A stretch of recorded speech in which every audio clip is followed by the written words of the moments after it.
Nikora mogiro kama nangiyo saka be usichopo sadika neno kodong daka mokare. Ine wang sai chinro maro OIMORE anyinga Trevor Ombija jandingo panga janyakachi dendo nombija taya nyakuwar guoko cha pesa. Koro dire budget moro mositere od bura ka endi mar $3.6 ma mbaka mobro goyo gi FCPA Rastas Kwaka men jalonye weche mag uchumi. Budget mar $3.6 no mbaka mobro go kod nkech Sirikal maduong oyudo $2.1 County oyudo $385 Od bura oyudo $40 Doho oyudo $22 Te budget no sirikal nyaka koro kwa kata all $700 Mano ngiso nango nengo ngima bro idho malo koso be idho malo mane mbaka mobro goyo bange sadek imbo dwer winjo pachi ari adek auchiel nono mak mana kodwan weche manyien kaka mani. We have no problem with you organized demonstration, but please, it is your responsibility to work with the police to make sure that the rest of the citizens of Kenya, their lives are not disrupted. Jatend piny Kenya William Ruto kone jo Kenya ni kik giluor siem ma ichiwo gi kweth mar Azimio la Umoja mar bago ng'anyo mar tipo juma manyien.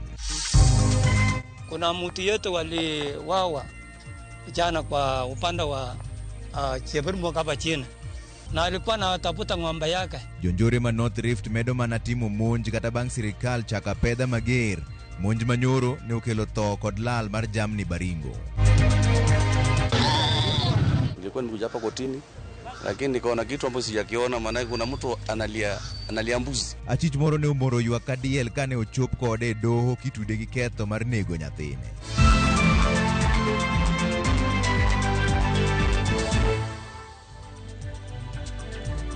Ramogi Nyasaye oyien wachako duogo gi Winnie Adoyo kaka jaloko marwa mondo wang'isi weche manyien. Jatend piny Kenya men William Ruto okone oganda jo Kenya mondo kik gibed kod luoro moro amora wi ng'anyo mobagi kod kweth mar Azimio la Umoja One Kenya Alliance. Jatend piny mane loso e romo mare gi jotelo mowuok Trans Nzoia to nowacho ni Azimio nyaka luw mana chike ng'anyo makamago kendo kik giroch ratich oganda. Walter Nyambaga nigi ler mar wachni. Ka olose kar jot ma jatend piny boma Nairobi, jatend piny William Ruto koni oganda jo Kenya mondo kik obed kod kibaji mag ng'anyo mochan kod kweth mar Azimio la Umoja One Kenya Alliance jumabiro. You cannot tell us that you have another set of laws that you make in your mind and pass in your thoughts, and you want to tell us that you are above the law, that you do not recognize our constitution, that you do not recognize the laws of Kenya, that you are above the law, you have your own set of laws that you have made. Ruto nyiero kweth mag Azimio kendo ji Odinga kod Lange mondo tude kod obile kinde mag ng'anyo ka okoni ratiro mag ng'anyo mamuol en ratich oganda mag mana ni mwandu tok noyie mondo kethi. And we must tell my good friend Raila Odinga, you cannot, enough is enough. You cannot continue to blackmail the country. And we have no problem with you organized demonstration. But please, it is your responsibility to work with the police to make sure that the rest of the citizens of Kenya, their lives are not disrupted, their property is not destroyed, their business is not affected, they can go to work, you can carry out your demonstration. Tunaelewana?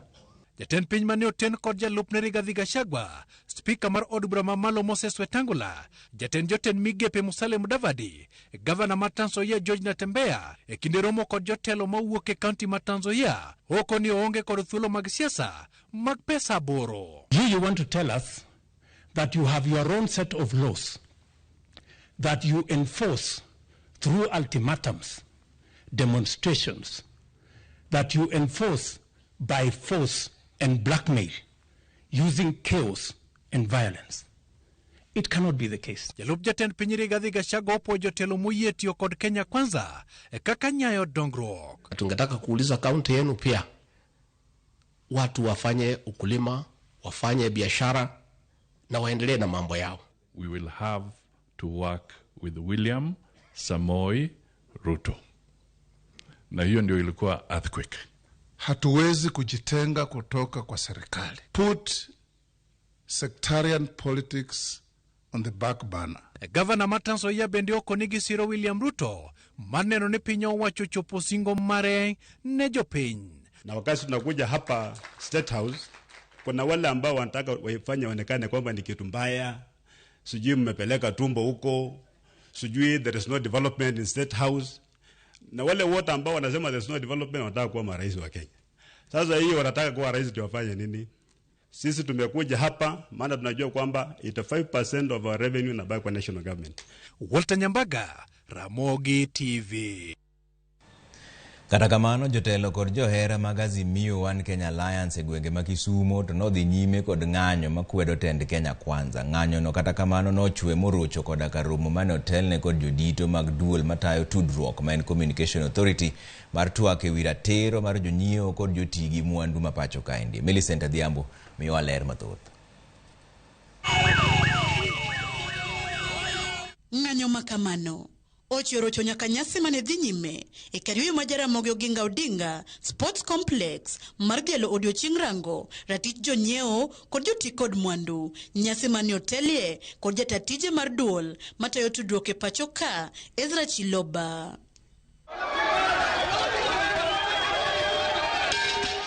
Jong'anyogo omonjo nyasino kendo hadho chiembwelo kuma bende ne giketho mwandu mamoko ma ochuno nyasi chung' apoya. Motelo ne mano, ng'anyo ne ochakore gi roundabout ma Kondele.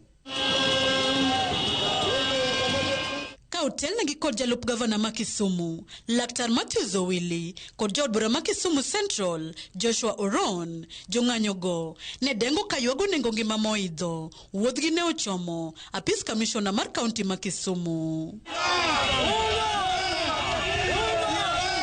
Machiegni kod apis kamishona, temo jong'anyogo donje ka jot mar jatend piny ma Kisumu ne ogore e lwanda bang' rado kod obila mane oketo ageng'a.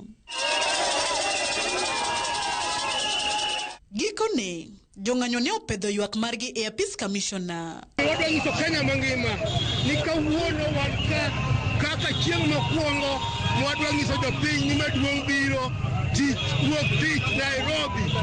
Ok wabir chung' ne gimoro amora mak mana chopo e State House kaka jo Kenya. Komachielo e kaunti ma Nakuru, jotelo mag Azimio makono ne otwak ka gwelo jopiny mondo kik rem ma ok ochopo e limbe mar jodito mag Azimio matimore kiny. Omiyo koro sani wawuok kendo wago duondwa piny kaka ratiro mar jopiny ondike chik ni ka weche tek to japiny wuok oko. Waikore mar wuok oko kendo waikore mar go duondwa piny mondo wayud konyruok wa. Sisi pia tuko na shida kama zile Wakenya wengine wako na shida. Shida ya bei ya maisha hapa iko juu kama vile mahali kwingine iko juu. Shida ya mafuta imekuwa juu, bei imekuwa juu kama vile mahali kwingine imekuwa juu. Hata leo usiku nasikia mafuta yameongezwa. Kwa hivyo tunataka kushinikiza serikali iweze kusikia malilio ya Wakenya. Baikiny jite wang'en jite buwuok oko kaka wasemobilize jothurwa gi mwache mantiere mwadago ka. Wan gi geno gibuwuok oko ka rombgi mondo mi giwinj gima jatelo wacho. Azimio la umoja ikore ne romo maduong' ma ibago tarik 20 dweni ma en chieng' wuok tich juma manyien. Romono geto sundo tend Kenya Kwanza ewi pek mar ngima. Millicent Adhiambo, Ramogi TV, Kisumu County. Kwa kanyo ni ng'at achiel nyonegi ka jamni maloyo 200 bende okwale gwenge mag nyanduat mar hoho mar Okak. Maendi biro mana ndalo 3 kende bang' piny owacho kokalo kuom migawo mar arita ma pacho kaendi e chako ayanga tielo mar 2 mar apedha ni jokuo jamni e gwengego. Lydia Okeyo nigi ler mar wachni. Chieng' Jumapil jumane piny owacho nogolo chik mager ni jokuo jamni e gwenge mag nyanduat mar hoho mar Okak. Chik mane geno ni dhi konyo kedo gi njore mosebedo kotimonewa e gwengego. Piny owacho nochiko jodak mag gwengego modak e hoho, rogo kod kuonde ma jonjore thoro pondoe mondo daro wuog kuondego mondo mi ochiw thuolo mar kedo kod jonjorego. Juzi serikali wanasema tunaanza operation. Na hiyo operation sijui ametushikilia Pokot wa uwe sisi ama nini, ama operation ni wanafanya nini?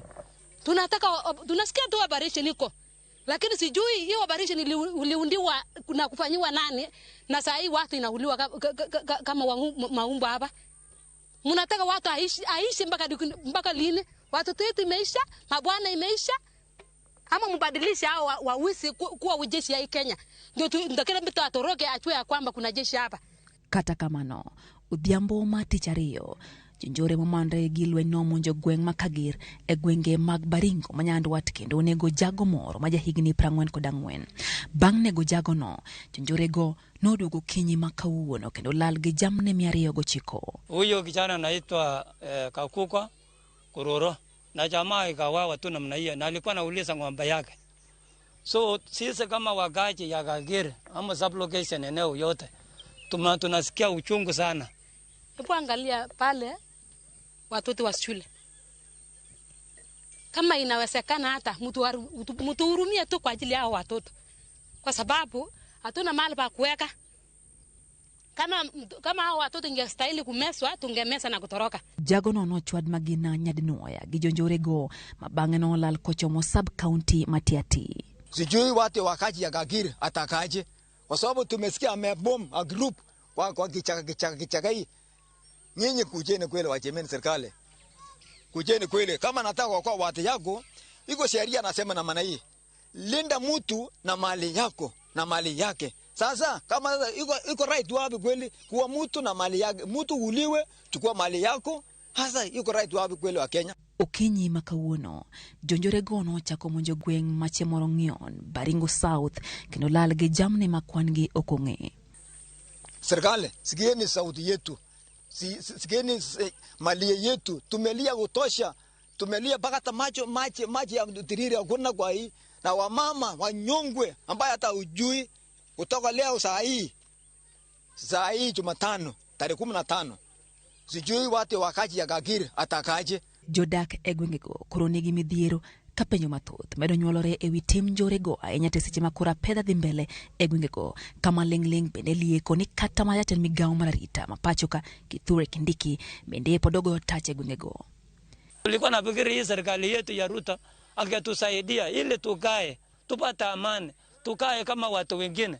Sasa tumekaa kama nyani ambaye wanaishi msituni, kila wakati ni stress. Kama rais yetu Ruto, tusikie sisi maneno ya hii apante. Wakati ulishika ushukani ulisema siku 100 nitamaliza maneno ya pande. Kwa sababu pande tameisha area hii kwa muda. Ni kama tu kuna sijui kama kuna kitu yenye kuna kubaliano na serikali kwa hii maneno ya wawisi na hao ama ni kwa sababu gani? Hatuoni majibu, hatuoni usaidizi yote. Shida iko wapi jamani? Mtu ambie tu hakika. Sababu hata tumechoka kabisa. Tumechoka kwanza, hata mtu letee madaktari ya kichwa tu. Atupime. Tumekuwa na stress mingi. Mabire seche mamoko kuom jodak e gwenge Malaikipia bende koro osechako dare gwengego kaluwore gi luoro makoro makogi. Riwruog Governors ogolo ywak ewi deko mar sirkal chwalo omenda ne counties ka giwacho ni nyaka sani pok ochwalo omenda chakre dwe mar 12 higa mokalo. E oboke manondik kod jakom riwruog Governors men Anwe Guru, giwacho ni nyaka sani kwan omenda maromo bilion 92.5 pok ochwal ne counties. Yangore ni onge county moro amora moseyudo chudo mar dwe mar 12 higa mokalo, dwe mar mokwongo kod dwe mar 2 bende higani.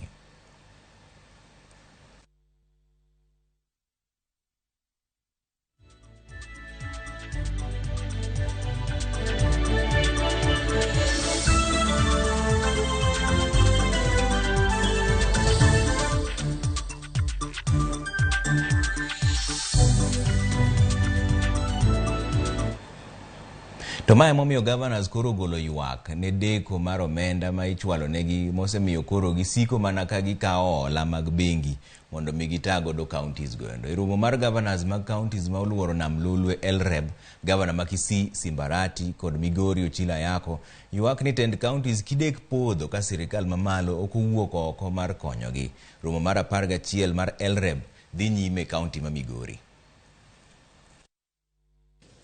we are expected every month to, in a timely and efficient way, pay salaries, pay for services rendered, and ensure that everything runs smoothly.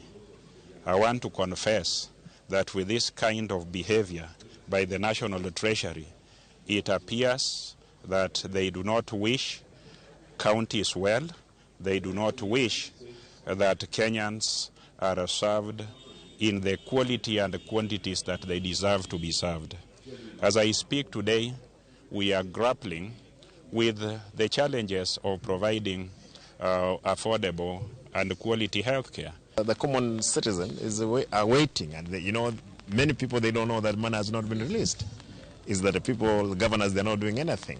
That's the unfortunate thing. Again, we are in realization of the hard times, financial hard times, including the national government. But then the government itself is ongoing. It pays salaries. To civil servants. Us back in our counties, we are not doing anything. Kwa kanyo ni MCAs mag od bura ma Siaya opedho paro mar twak e od bura ka gigeto golo oko e apis jatend migawo mar P Dr. Julie Caroline Onyango. Jakom komiti mar P e od bura mar Siaya Justus Oguta ema opedho twagno e od bura no ka gitudo jatend migawo no gi dhi ataro gi dwaro mar katiba. Oguta wacho ni jatend migawo no osetiyo marach gi apisi nyaka ne miye lemono kendo ni gin kod neno maromo duoke pacho. MCAs makwan gi romo 39 e kind 42 opuodho paro no kendo od bura kiny no twagi wachno kendo. Over you said treasurer elect. Good day. My names are Samson. Mae mbaka mobrogo gi FCPA Rastas Kwaka mabe osedonje studio ka en jalonye weche mag uchumi. Gimomiyo ni nyalo biro chuno piny owacho mondo ol maromo siling bilion 700 mar pongo fuok mar budget mar omenda mar higa mar 2023 nyaka 2024. Komiti mar od bura maloso budget oyango ni higa ni budget ok bi bedo matin ne trilion 3.6. To i budget no siling trilion 2.1 oket tenge ne sirkal mamalo.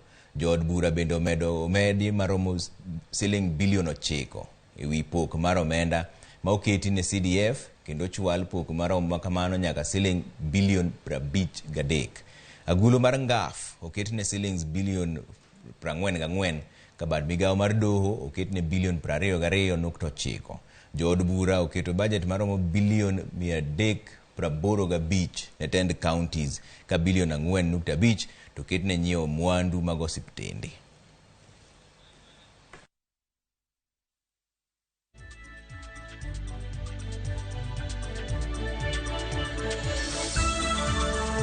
Wadhi e yuyo daka moro matin kwa duogo to wan gi FCPA Rastas Kwaka mendi alonye weche mag uchumi. Abro yie ni mondi mbigo e simu wanyalo ka osimbe mokareyo abro keto nu namba piny kanyo mondo winje ni to ini neno kaka chal mar uchumi chalo nade ang'o madhi mbele to ini survive nango mane mbaka mondo go to abro winje ne ire ni kata bed mani azimie manoka hotelo. Dikoro uchumi ber koso uchumi depod dhi bena bete marach. To chakre sani ang'o makoro nyaka sirikal tim mondo mi uchumi odoge chien nikech bech mafuta to nane kochako idho kendo gi siling 2. Sani biro budget wuok trilion 3.6 ka pod chuno ni nyaka gibiol bilion 700. Mano nyiso nang'o? Mane mbaka mogo e buch jopiny kik idhi mabor ahinya.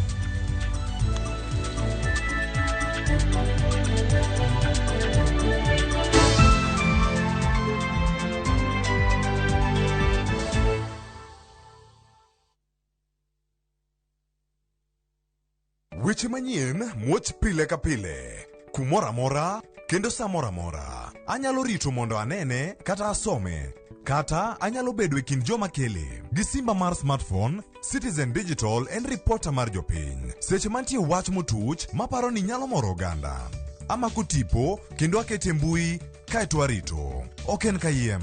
Ka oyier report mara, abiro yudo siling 1,000 kendo sigana mandiko ibiro ketie kidieny mar Wananchi Reporting e Citizen Digital App. Kik ibed mana janeno mar wach matuch. Bede kin joma kuongo lande. Download the Citizen Digital App mondo iketi sigana mindiko e Wananchi Reporting kawuono. Citizen Digital App en namba 1 e keyo weche manyien.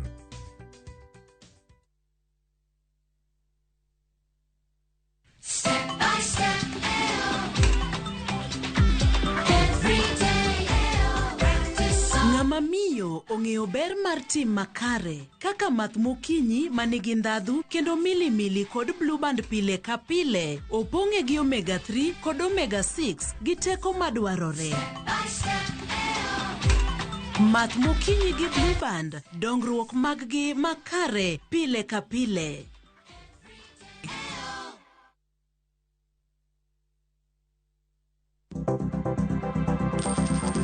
Inyalo goyo kwan kod omenda ma aching' kata ma ikete bahasha ka isiko itiyo kod omenda mohingo kaka onego itigo. Tema ne keto e bahasha omenda ma idwaro tiyogo kama moko to ikung kata ikan.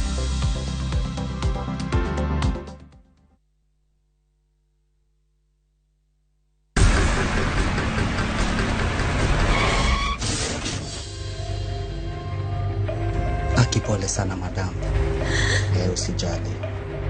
Wacha wasiwasi. Jana ni nini mbaya? Unaangushaji customer bana. Kuendesha bike bana. Nimemwambia atulie. Atulie hajamumia. Niko na bima boda. Bima boda. Bima boda inaketa kila kitu. Aje sasa. Bills zote za hosi ziko catered for. Chukua simu yako. Una dial *487#, choose insurance. Alafu na select hapo bima boda, fuata hizi instructions zote. Once you pay unapata that party sticker yako instant. Kain gi okumba mar boda boda mari kata kama sira ujuki one kodi kiki baji goi bang masira. Yudo okumba mar bima boda ne boda boda ni kawuono e nengo moyweyo mar shillings 100 kende. D*487*4# mondo mi yud bima boda.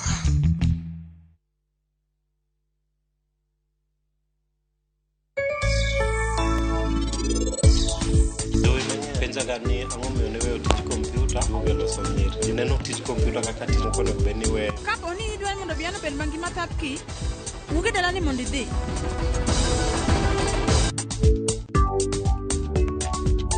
In maber kod mattress mar Johari 5x6 Addix Thermos 1.8 liters Recon Cushion e siling 490. Kopia Harden T-An 10 liters mabiro kod sukari kila chiel manono kowuok e kopia, kalam, muma manyien, pan mar chapat kod mwandu mamoko e nengo mogonyore. Kopia Maisha Rahisi.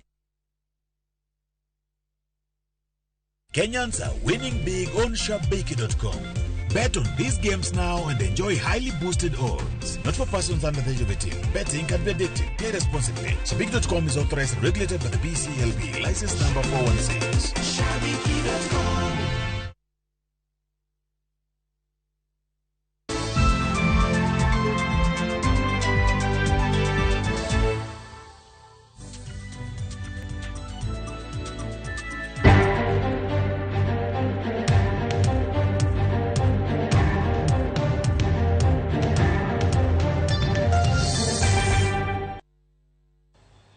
Kore ni saa mar buch jopiny ka mogo mbaka wapimo godo kaka piny dhi to jaduong' FCPA Erastus Kwaka ni kodwa ka endi en jalony weche mag uchumi ero kama ne nyako miyo wasechegi.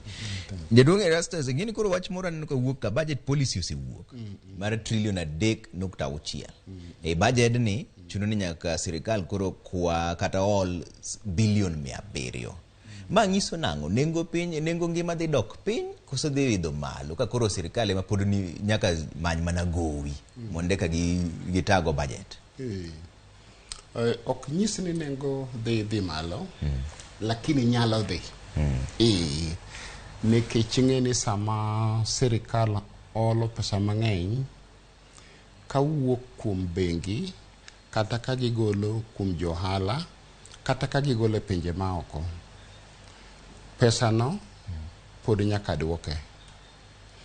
Koro nyiso ni sami duoke no wich ariyo nitie. Iholo te duoko. Moko nitie miholo mag ndalo machuok kaka mwatimonga juma ka juma mag treasury bills. To moko be nitie miholo mag ndalo moyware kaka wasebedo kwa timo kuom gik miluongo ni infrastructure bills. Madhe kata kuom higni 20 kata kuom higni 30. To moko be nitie higni 10. Then moko bende nitie ma waholo to waholo kuom pinje maoko. Pesa gi duto mar nono onge nyaka duokgi. Now, koro wan kod weche ariyo. sama wakao pesa manie Kenya ka nyiso ni in kod an wabiro yudo ka pesa tin e bank nikech jo bank gin jo hala to an ko hola pesa to nitie chich moro ni samoro kanyal duoko lakini ki holo sirikal tibiro duokni makato bed mana sirikal machielo molokore to pod nyaka duokni nyiso ni joholo gi jomiholo ng'iyo weche go duto achiel kuomgi en ni kachiwo pesa ni ne sirikal to ang'eyo kendo an gadiera ni pesa dhi duoki koro Kiingereza waluonge ni crowding out then ichoko pesa mang'eny ma jopiny mamoko dinindo kao koro bet ka giyudo ka yudo pesa tek imiyo sirikal koro nyiso ni nengo pesa kata nengo hola nyaka dhi malo mano wach namba achiel. Mar ariyo jo bank bende biro bedo josunga matin ni kata kamiyo Mr. Pija o kamiyo kwako molo pod wan okay nyiso ni kadinde adwa kao pesa dhi timo godo hala ok adhi yudo kata dhi yudo e nengo mamalo koro chuna ni gik mauso an bende nyaka ket nengo gi malo koro yudo ni mano e gimiluongo ni interplay gima kama otimore to macha bende timore hola odhi malo mar sirikal holo mar jopiny dok piny to nengo pesa bende idho to sama nengo pesa idho odhi idhe alot to odhi idhe mogo to odhi idhe rech gimora mora to in king'iyo gini kata sirikal mar Kenya Kwanza ni kaka ne gikawo telo kaka ne gikawe kipimo kata gi Azimio debe ni Azimio mokawe dinentiere pogruok koso uchumi wano osechako dhi ataro ma ng'ata mane donjo to nyaka ne yuda ka piny tek adiera en ni dine giyudo kata ka piny tek kata gibedi joma makogo ni mano kawo dine giyudo ka piny tek nikech weche moko nitie mano setop to gimoro amora motop anyalo wacho ka onge luoro ni kata obed mana dinda to nyaka ywere oko ma luoke tiole chumbi mondo wang'e mano e gima nyalo timore uchumi nyaka thiedhi to ka en tich ma kama kawaida kaka ne itime chone kaka watime yawuot wadhi kode onge pogruok to be ithiedhi sani kaka inene podi chako twe maber osetem matin to dweche auchiel tin jaduong' mondo iwach ni ng'ato fail kata ng'ato ofaulu dweche auchiel tin kane gidonjo to gima ne giango timo ne golo gima dongere luongo ni subsidy to gino ne gin kare mar gole koso nonego weye mondi nikech ne gigole to giwacho ni gikelo fertilizer ma beche odok piny matin to koth be koro onge nonego rit mondo koth okuongo bi mondi ka gol gini koso nonego weya ing'eni sama nogole cha koth ne nitie bueno mbija nentie koth nentie to mak mana en gimiluongo ni short rain kodh ang'o kodh chwiri kod koth mar opon opogore nen kodh opon chiek to ibiro yudo ni fertilizer no ok ni biro yudo fertilizer no nokochopo ne ji duto ineno koro subsidy manogol ok ni nen kata kuom wach achiel no kende inyalo paro ni nogole kata kuom mafuta kata kuom gik mamoko nikech wach manowachi ma bende ber ok rach ahinya en niya subsidy kelo migalo koro jomoko nitie ma bende kotie ma gitweyo okone kata katiyo matek ahinya to ibiro modong' ni ibiro duokna tegeni duoko negi achien kocha te nyime ka to poda ang'iewo mafuta gi nengo machon koro yudo ka subsidy seche moko okonjo piny to gikonyo jok mimiyogo. Kisomo kata gazet tibiro yudo ni mibadhi moko bende ne nitie iye kanyo. To mago gik mabecho e piny ndalo duto te. Katibed e piny mane, katibed Amerika, katibed Kenya ka, kamoro amora ma mibadhi nitie irundo piny. Haya, mano wach achiel kuom mipenja mar subsidy. To king'iyo kata kuom jotelo, gimomiyo nyisi ni samoro pogruok ok ni nobedi maduong' ahinya kata be mana ni jo-Azimio manokawo. Nikech ang'o? Achudhe kod sibuoche machon ka moko podi noyudore iye ka, ei Azimio ka. Tiende ni gima wacho mabinde asenga wacho studio ka ndalo moko en ya inyalo loko forest gimiluongo ni bungu to ng'eche ka okiloko to onge pogruok. To mano go koni gi koni. Nikech gimomiyo wach ni en gima lich jaduong' kwaka en ni higa mokalo budget ne en trilion 3.3. Sani gigolo budget mar trilion 3.6. Nyiso ni margi ni kendo chako idho. To mae mbaka mane ginyiso ji ni wan to pok wagolo budget marwa. Pod watiyo gi budget mar Uhuru. To margi koro ni malo moloyo. Correct. Mano koro nyiso ni jiko ka koro dhi medo hinyore.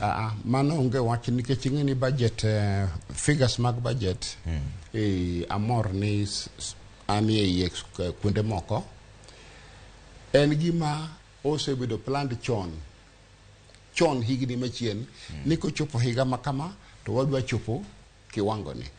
Ok ni en gima serikal masani obukore ga buka. Gigo nitie te nosepangi. Framework nitie ma irwake gigo titimo godo projection. Jirunga karitani mono matina hapa ni Steven ogonwa simu ka unya ni Steven wacho na Steven OIMORE. Idhi nade jaduong'? Adhi maber seva. Miwa ne pa achie wach maru nego maru chumi masane ni. Mokwongo Stephen mano nyigaro ma jo ng'ang'ena baba twins maro njenyo. Koro penj na jalony niya. Awinjo ka sani diet mar uchumi mar Kenya ni magi. Awinjo ka sani giselieko trilion 3.6. Sama gilieko trilion 3.6 ni. Donge hapa ni ka giselieko kamano to koro ka jod buro kabe ni mane ka koni gubeji to bedo kamano. To bedo ni trilion 6 dong ma chal ka ji matrem ya. Di baba pesa mara njenga mage ne wa machalo kama. Ketwane ma wa chalo ka ji ma ndi ma bedo ma to mo be chulo tax mama line. Okay. Mani penja machana mara re. Penja na jalony ya. Kaka koro wana nakasani koro chumi ni malo kendo ni. Chon serikal bunge mana kato ka kambi ko kata mafuta na medore to ginogo madok na prado. Kama sani golo kaka fuel renga Kenya ka. Sama ne gemedo fuel maro mani golo bai machel mar fuel mano wani ko fuel mega ji tele ngarayo. Wan kaka Japan.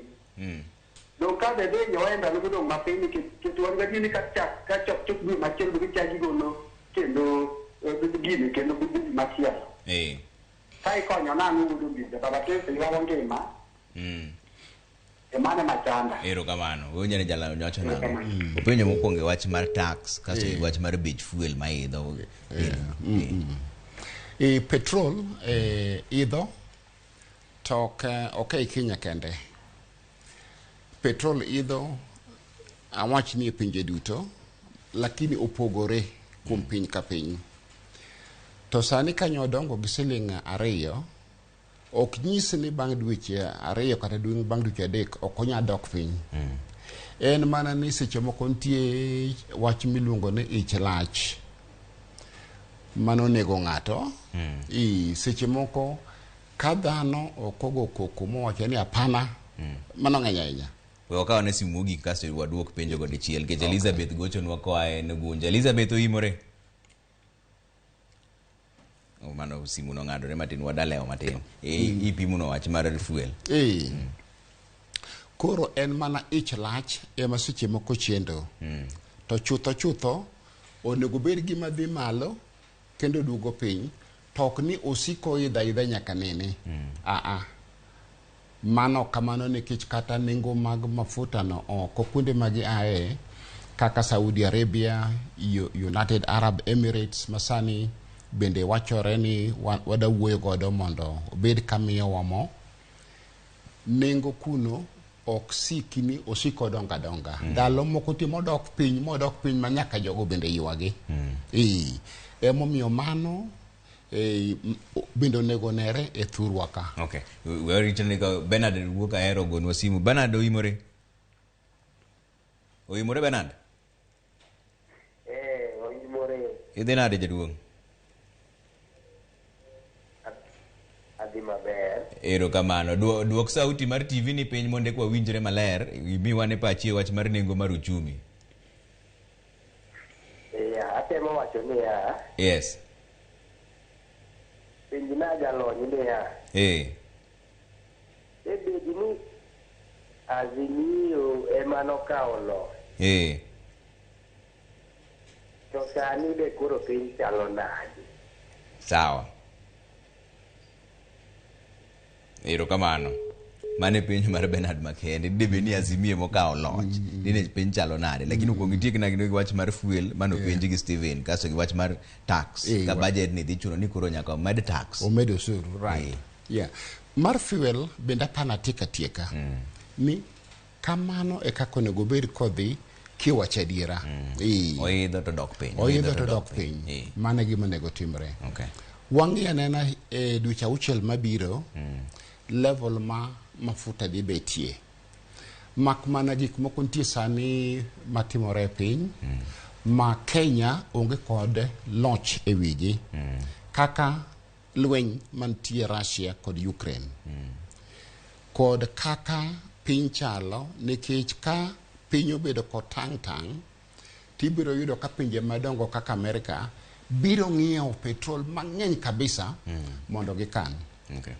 Mondo giso ka girito godo piny. Pinje moko to pod onge go. To pinje moko pod onge go. Bibi chak idho man.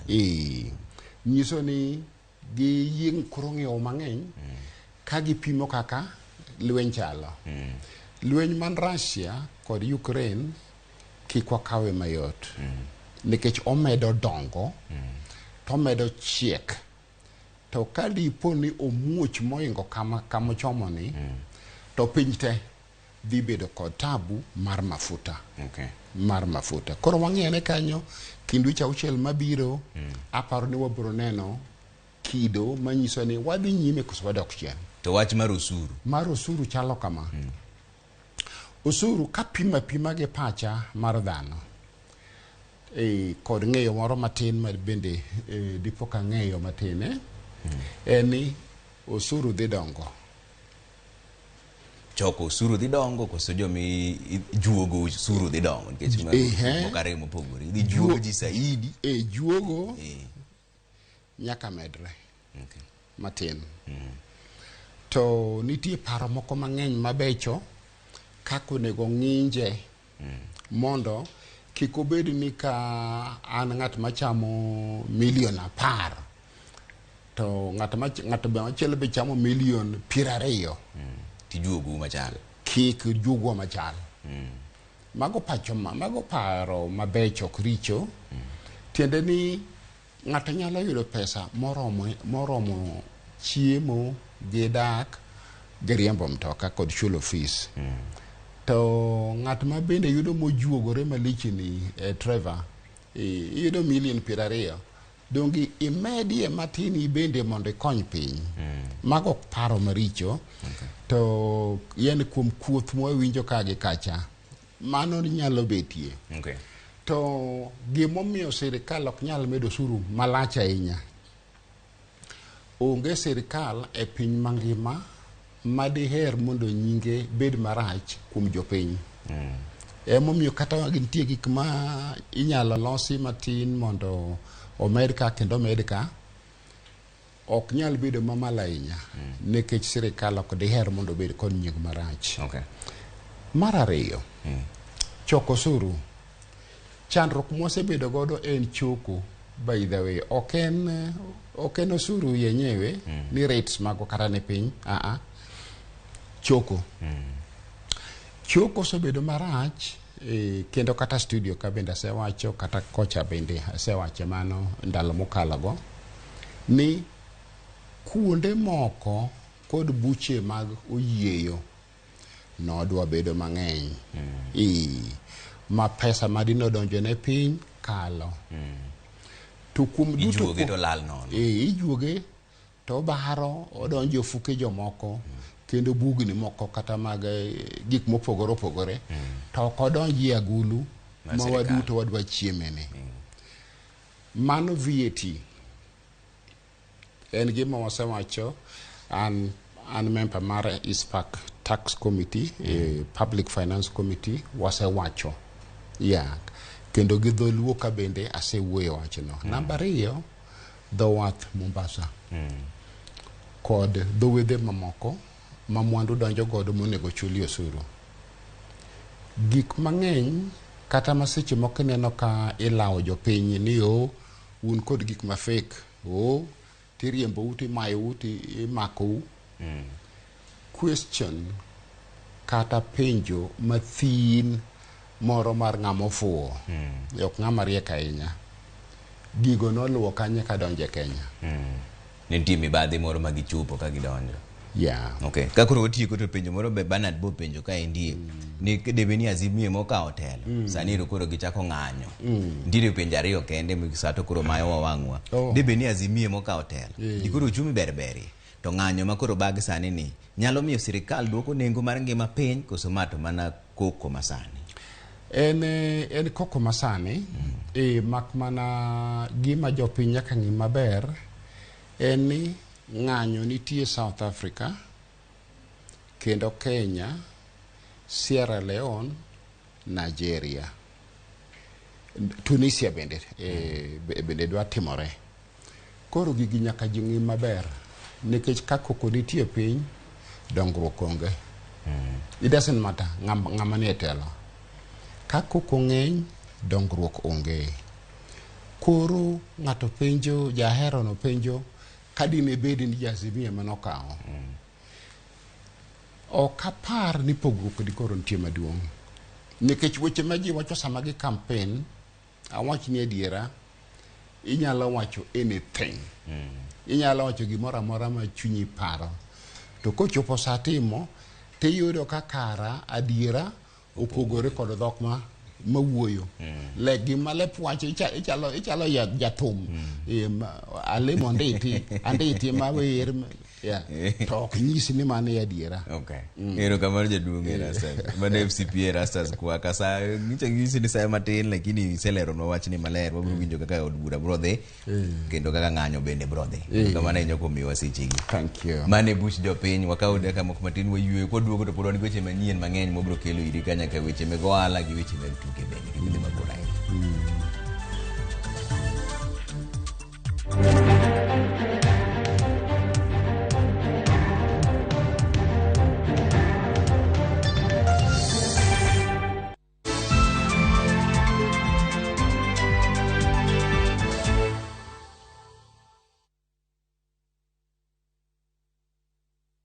Fresh episodes now available on View Sasa. Let me tell you. Where? In Asali Chungu.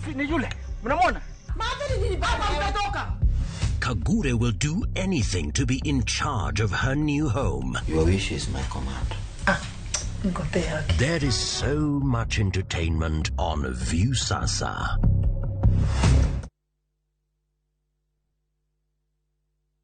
Jijenge na shilingi 1500 guaranteed kila wiki kwa kucheza Kaende Jackpot. Shiriki kwa kutumia 50 bob pekee, cheza na Autopic kwa kutuma neno KJP kwa 29063. Not for persons under the age of 18. BCLB number 416.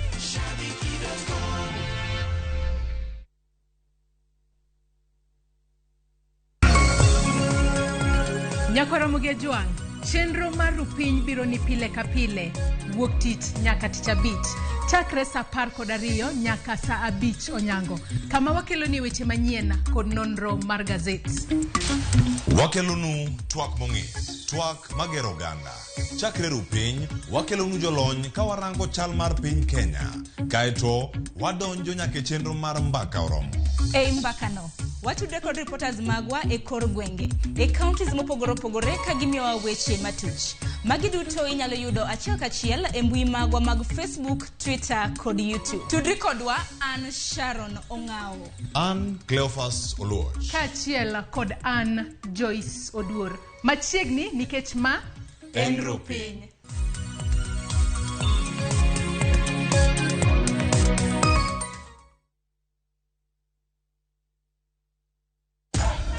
Unlike other insecticides which are imported, Bolt is primarily manufactured with locally grown pyrethrum, which means that local farmers benefit and our economy grows. Buy Kenya, build Kenya.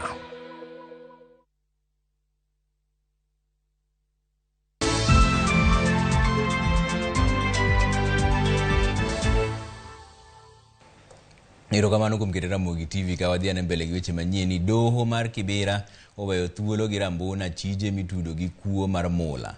Nicholas Otieno Ndolo kod Thomas Otieno Ngoe nyomaki nyoro ka ichich ni ne giwuondo jago moro kendo lal kod omenda madirom $1 milion. Jafwambo marwa Simpros Okinda nigi ler mar wachno. Nicholas Otieno Ndolo kod nyawadgi Thomas Otieno Ngoe nochopo e nyim doho ma Kibra kama ni winje bura mar miyo gi rambun kata oyo kaluwore kod bura matudo gi kod mayo jal moro omenda marom $100,000 ma Amerika.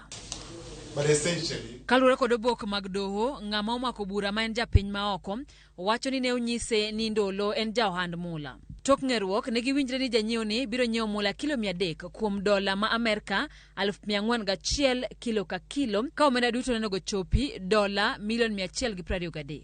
to plead with you to give us an enlargement of time with them so that we carry out these preliminaries. Thereafter we'll come before you whether we are opposed to bond or not. Jomin buche beneno lernegi ni janyiewo ni norito gaming'a mondo luonge obed janeno kaka mulago iboyo gima nomiyo okwaye obok manyiso ni nonyiewo mulano.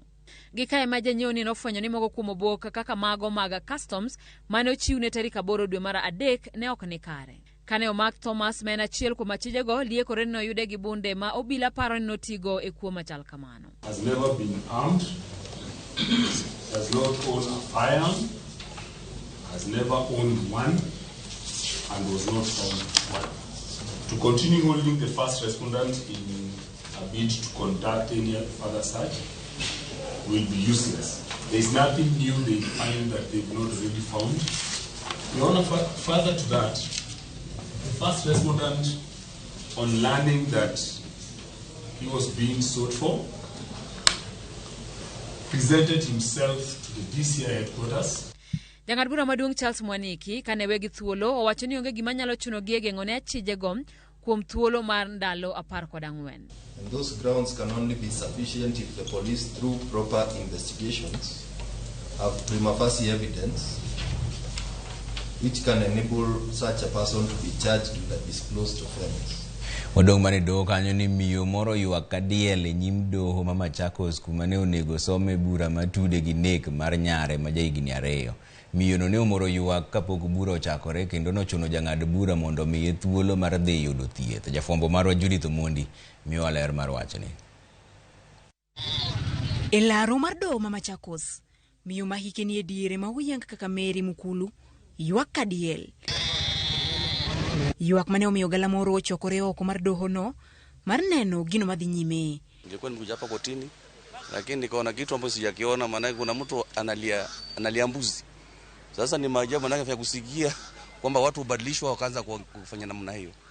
So ni marengo ya kwanza kuna vitu kama hivi. Mimi siombi ikuwe namna hiyo. In case kama alikuwa ameletwa kwa sababu ya kesi ya mbuzi na kondoo, anavaa hiyo kitu angekubali mapema ili asifikie hiyo kiwango. Kama ni mtu ametoa jasho yake akitafuta vitu kama hizo mbuzi, ng'ombe na zingine, mtu hafai kuchukua kitu akule jasho ambao sio yake. Hiyo sio mzuri. At least mtu alidhike na ile yake amefanyia. Ile ametolea jasho, hata Biblia inakubali hiyo. Kwa hivyo kila mtu mahali ambao mtu ananuia kuchukua kitu ambao sio chake, agome mara moja. Watu wanasema ati asijui alipana na ni makosa, sijui ni nini inatendeka. Mukulo ne ochope nyim doho kinyima kawuono kumane owinjo somie bura matude kod nek mar nyathine ma jahigario kod nus. Kata kamano, mana dakika machuok to ichako bura ne ogolo ywak kido mar diel oko mar doho no. Jaod Mukul ma bende ne obiro kode nyim doho ne okwayo doho mondo miye thuolo mar tere yudo thieth. Sasa nipeleke hospitali anipewe tolea la kumrutisha. Wachni ne ochuno jang'ad bura Margaret Muigai mondo migi thuolo mar dhi od thieth. A warrant to the accused person and the notice to show cause to the surety are withdrawn. The accused person is in court but outside due to medical condition and is released to be taken to the hospital. Kaluwore kod lipot mar bura mane ochwale nyim doho no ma Machakos, Mary Mukulu ma wuokie kar dak Mambe ne na chiche nek mar nyare ma jahigario kod nus ma ikoni ne odeyo tarik 20 dwe mar achiel higa ma okalo. Ne owuok oko kod rampun mar Sh500 kendo burano ne owinjo talo odiochieng' ma kawuono gino mane ok otimore. Burano ichan winj kendo tarik 27 mar dwe mar ang'wen higani. Judith Omondi, Ramogi TV. Kwa kanyo ni jodak e gwenge ma owino Uhuru e kar chung' od bura ma Jomvu Mombasa ne obago ng'anyo mamuol e dho doho mar apil ma Mombasa ka giseyo doho no kuom kawo thuolo malach kapok ong'ado buchgi. E burano jodak dwaro chudo nikech tuoche ma gigamo ne ndalo manoger kambi moro e alwora ma gidakie ka giywak ni kambino golo iro mani kod kwiri mager kendo marach ne ngima dhano. Jafwambo marwa Georgia oko nigi ler mar wachni. Ne en ng'anyo mane obagi gi jodak ma owino Uhuru bang' doho mar apil Mombasa e thuolo mar ariyo ochwalo odiochieng' ng'ado buchgi no nyaka chieng' tich abich tarik 17 dwe ni mar adek. En bura mane oriko oseng'adi higni 2 mosekalo gi doho mochung'ne weche mag alwora, to kata kamano jogo mane odonjnegi ne oringo dhi e doho mar kwedo ng'eto makamano e doho mamalo mogik. Nimepoteza watoto 4 nikizika. Bibi mwenyewe nimezika. Nina uchungu sana kisa kesi inaahirishwa. Kwangu mimi nasikia uchungu sana. Nataka haki ifuatwe, kila mtu apate haki yake. Kiona kama hapa, wengi ni mayatima, wengi ni wajane, wengi ni wagonjwa, wengi wamebaki na ulemavu. Ni kwa sababu ya ile sumu. Na mpaka leo tunaambiwa inaahirishwa. Mtoto hata kwa mfupa zake za mguu zilikuwa zimeenda hivi.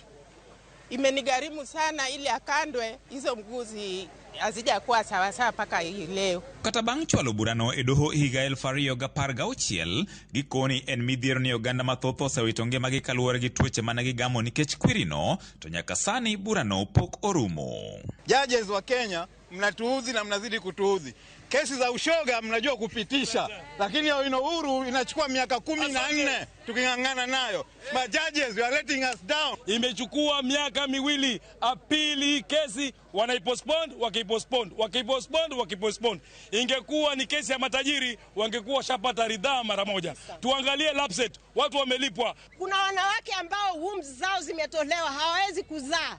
Wanangoja haki kutoka kwa wale ambao walishiriki katika kuwaathiri afya yao na mazingira yao. Koti ya London Environment ilitupa haki na tunataka hiyo haki. E bura mokwongo mane ong'adi higa 2020, doho ne ong'ado ni jodak go chul shillings bilion 2 kaluwore gi midhieche mane giyudo nikech gamo muya mane ni kod kwiri mikoni ne orocho ngimagi. George Aoko, Ramogi TV, Mombasa. Oganda Luo kod johera mag rumba e piny mangima pod medo paro jangolo mar rumba ma en Musa Juma mane onindo higni 12 mokalo. Tarik machal kod maka wuono higni 12 mokalo ema jangolo no ne othoe kendo pod ipare kaluwore gi rang'iny mar ngolo mane ogoyo. Kaka George Bati leronwa, joma ne obedo kode machiegni puoyo kite ka bende giwacho ni sigande biro siko e piny ka.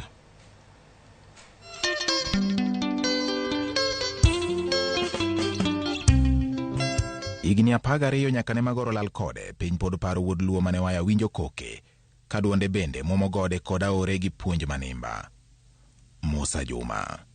rafiki wa kweli Fredi Afune papa. Kaluwore kod kite mar rito osiep kod were mane engo. Osiep ne mangeta ma bende ne oloso ne wer Fredi Afune, paro Musa kod chakruok mar nyakalondo mar Ramogi FM kowacho ne thumbe Musa ema ne odhi yamo kane chako Ramogi FM. Hii station imeanzishwa na mziki ya Musa when I was testing the signal. That was around the time that I had just gotten to know Musa. I think I'd known him a year or two before. Okay. And I saw the massive talent that was there. It's unfortunate he left us early, but ile kazi ametuachia. Unasikia we run station the whole na mziki ya Musa. Kila song ni hit. And he was a very wise fellow even in his teachings in the music.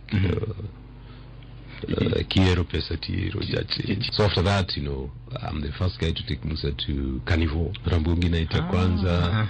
Mise marosiep mane ogur kod Fred Afune kinda Musa Juma kod Ramogi FM ne omiyo kata ikinde mane Musa golo thumbene wiye ne ok nyal wil kod Ramogi. Videos mag Musa Juma thothgi kinenogi king'iyo chien kata background ini nyaka yud bana mar Ramogi Radio, Ramogi FM nyaka yud. Mano nyiso tudruok malach mane nie kind Ramogi FM kod Dhialo kendo tego safar mar ngolo mar Musa Juma gi jongolo mamoko bende.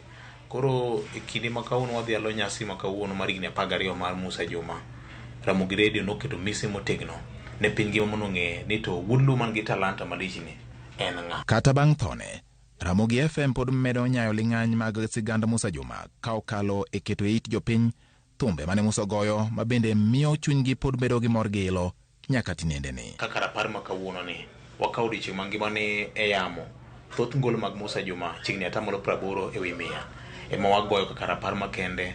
Watemo ng'iso jowa ni Musa Juma ne wera ng'o gini gi gini. Inyalo paro iye kanyo bende wero nyaka jatendo maduong' miluongo ni Fred Afune.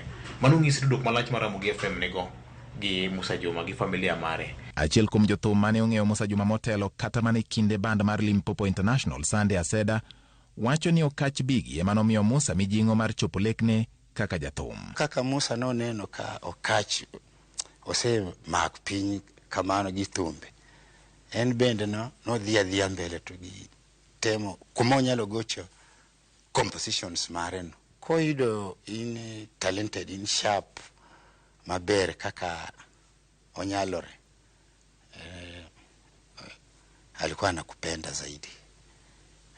Mnarekebishana na hata pia alikuwa ni mtu pia anapenda kujifunza. Taona anakuambia bwana hii kitu so ni ina sound yaje, ukiwa na idea so nisaidie. Aseda kuni puonj marito tich mane oyudo kuom Musa pod konye nyaka gesani. I learned not to sherekea and perform at the same time from Musa. Ntie circumstance moro samoro ng'ato dwaro di perform kaka sani, lakini maybe ose donjo kamoro ose chamo gimoro monyalo keto formula gi kaila kamano no onge gago. Kaen gi tich konego chopo saa 8 by saa 6 ose chako prepared, ose chopo en kanyo. Kaluwore kod kit ngolo manogoyo, jogo manobudhe kachiel kod mago mawinjo thumbene bende pod pare. Musa Juma nego thum ma iluongo ni luo rumba. Ne en thum moro ma kata kichike iti tiwinjo ka ibedo relieved, chunyi kwe mos. Noriwo joluo pamoja, to nogo thum ma kata in ka niwinjo ni puonjo ji, ne puonjo jende to ne puonjo joma dongo, noriwo rikate. Joma go thum sani onego lu Musa Juma nikech Musa Juma nokohero pesa. Noero puonj, nogo thum man gi puonj gi luor. Tulipoteza Musa Juma, tukapoteza Omondi Tony. George Bati, Ramogi TV.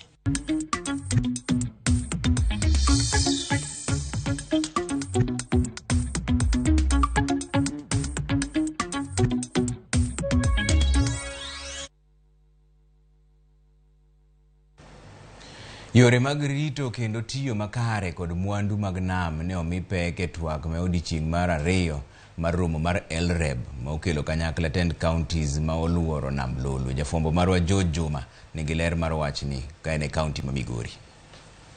Rito kendo tiyo makare kod tiyo kod mwandu mantie nam Lolwe mondo oganda oyud dongruok makare gin mokum lek madongo ma counties 14 mantiborokno ma Lake Region Economic Block nitiere godo. E odiechieng' mar ariyo mar romono ma Lake Region Economic Block, yore matiyo makare kod nam lulwe ma oting'o rito mwandu mantiere godo e yono makare ne obedo twak mane omi pek. Onyo Fish Farm is being funded nationally to become a proper research station. My thinking was that it should be used to research on quality seeds and quality feeds. It's not just about the fish. Every family, every mama samaki who buys fish worth about 500 shillings is taking care of her 2-3 children going to primary and secondary schools.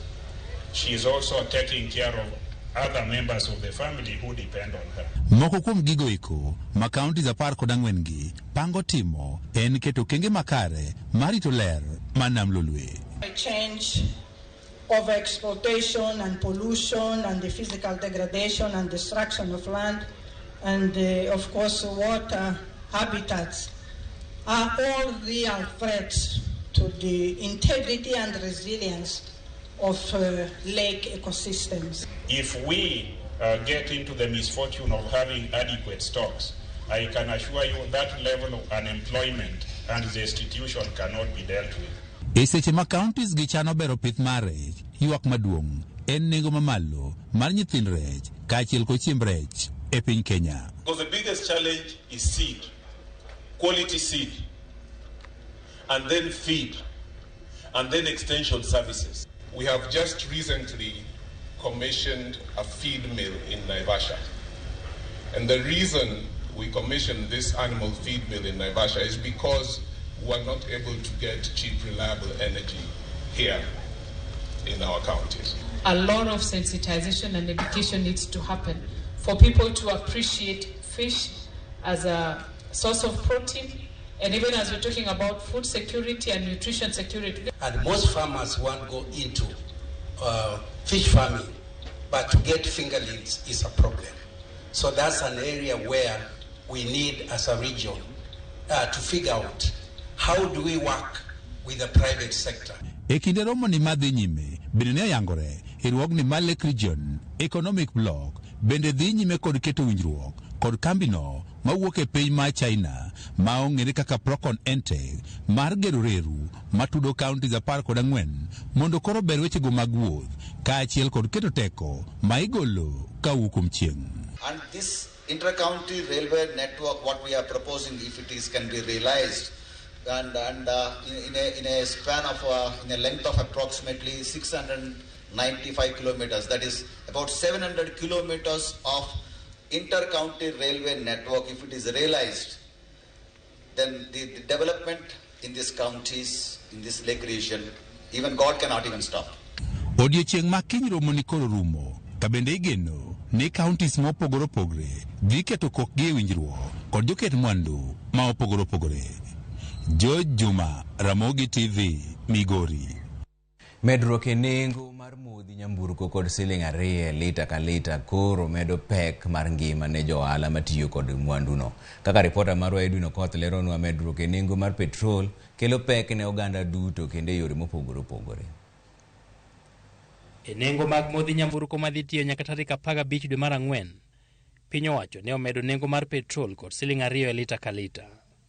Ma koro choro nengo mar petrol nyaka Sh179 gotongla dek e boma ma Nairobi, nengo mamalo mapok ochope ga nyaka nene. E boma ma Kisumu, petrol lita achiel en Sh179 gi Simon, Migori Sh181 gotongla achiel, Homa Bay Sh180 gotongla dek, Siaya to en Sh179 gotongla aboro. Duol mochung' ne tayo nengo mag modhigo kod teko sitima EPRA ne omedo nengogo kata bang' yango ni nengo manonyiewogigo kowuok e pinje maoko ne olwar kod 2.5%. Diesel ma itiyogo e tingni mapuro kod nyamburko mating'o osigo kod jowuoth ne ok omed nengone, kama koro lita achiel pod idhi us mana Sh162 e boma ma Nairobi, Sh164 gotongla dek Migori, Sh163 gi Simon Homa Bay, Kasia pod idhi use $163 lita ka lita. Sani koro medore nikech subsidy mane sirikal miyowa sani koro onge fuel. Kendo wakia ni dwe ka dwe biro bedo kama nyaka karang'o. Omiyo wamedo kwayo jotendwa kata mane wayiero manie bunge, jotendwa mane wagonegi ombulu mondo wuog oko mondo okonywa e weche mag ngima mamedo bedo matek. Nikech sama fuel odhi malo kama to gik moko duto mitiyogo e matatu dhi malo. Spares medore, mitiyogo e matatu nengo telo medore, gimoro amora mabedo related gi wach mar mafuta biro dhi malo. Gik fuel oketho gimoro amora, nengo gik moko medre, be chiemo no malo. Wahinyre makaka watimo onge. Nyithindo be koro sani ok skul okwamo ka geche be koro onge, fuel omed makaka geche ring tek. Kaka sani nyithindo dok dala, wan ok dwa med fare nikech jonyuol oro fix fare, to wan wawegi omednwa fuel makoro wakiane watim nang'o. Sirikal wakwayo donjie e wachni tafadhali. Moro medo kaka wanyalo yudo mogo be onge, to fuel no kaka medono emomiyo wanyalo yudo mogo. Wach mogo no litnwa sana. Medruok e nengo mar petrol dhi hinyo weg apiko matiyo kode ting'o jowuoth kod osigo ma itere chiche. Okang' ma medo nengo mag chiegni mwandu duto ma oganda nyiewo. Apiko bende en achiel kuom ohala ma itimo kod jogo ma yuto gi ni piny. Piny owacho kata kamano oseketo winjruok kod kembe ma uso modhigo kowuok e pinje mag Arabia, kama ibiro kel modhigo e yor gowi ka ichulogi bang' dweche 6. Mano okang' ma igeno ni nyalo kelo fuong'ruok. Kambi mar Saudi Aramco biro kelo diesel kod mafuta mar taya, ka Enoch biro kelo petrol e thuolo mar jumbe 2 mabiro. Ber mar winjruogno igeno ni biro chako mana neno dwe mar 4 higani. Edwin Okoth, Ramogi TV, Nairobi.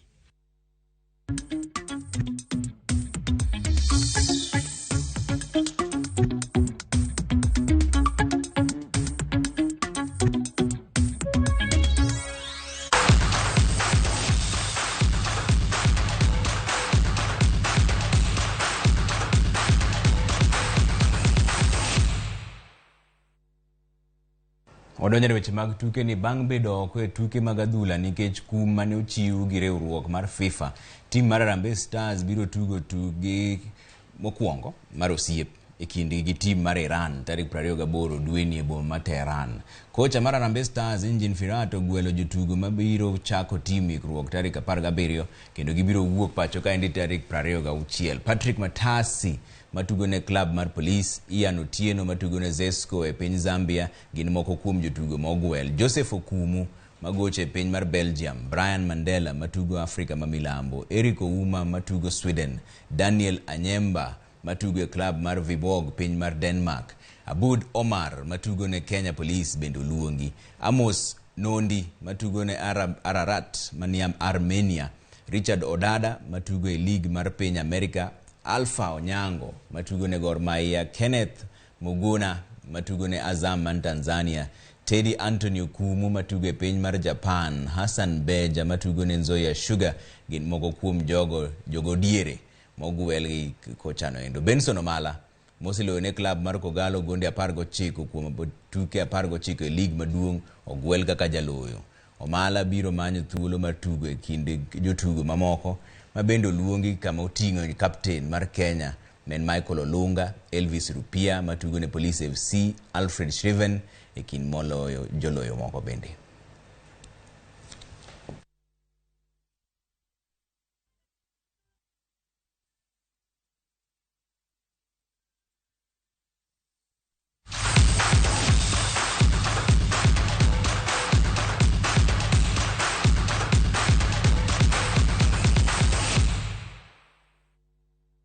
Aya mane kama we chenro maro imore wang'i aneno wacho nang'o e 2:600 ka endi Ombija ma Kevin Ochola Jamigori wuon namba ka Ezron Ramogi mora gi news mana kana wuono ulando mana diel woman to an jawinji ga diel man wabit maratari Ombija taya wawinji maler ka wan Mombasa Miritini mosna jo Mombasa kanyo Trevor mama no ne lengo bura emomiyo oyuak ka diel Ramogi TV neno maler ka buoch malela wan gi mama na Roda Akinyi ma Meshak Ojwang Feregola Mosna mesha kanyo erokamano ahinya kuom oronwa utegi kanyo.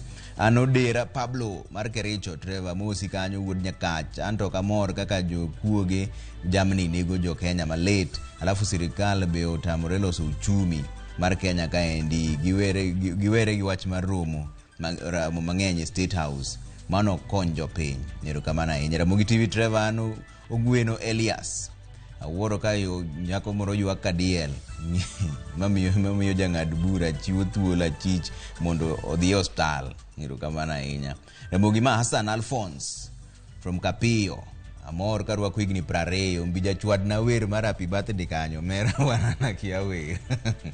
Mane kama we chenro marwa maro imore. Erokamano ahinya kuom kete Ramogi TV kaendi. Winnie Adoye manen jaloko marwa. Antoine Nyinga Trevor Ombija jandingo panga jo Nyakach ndendo nombija taya nyakwar guok kocha pesa onere.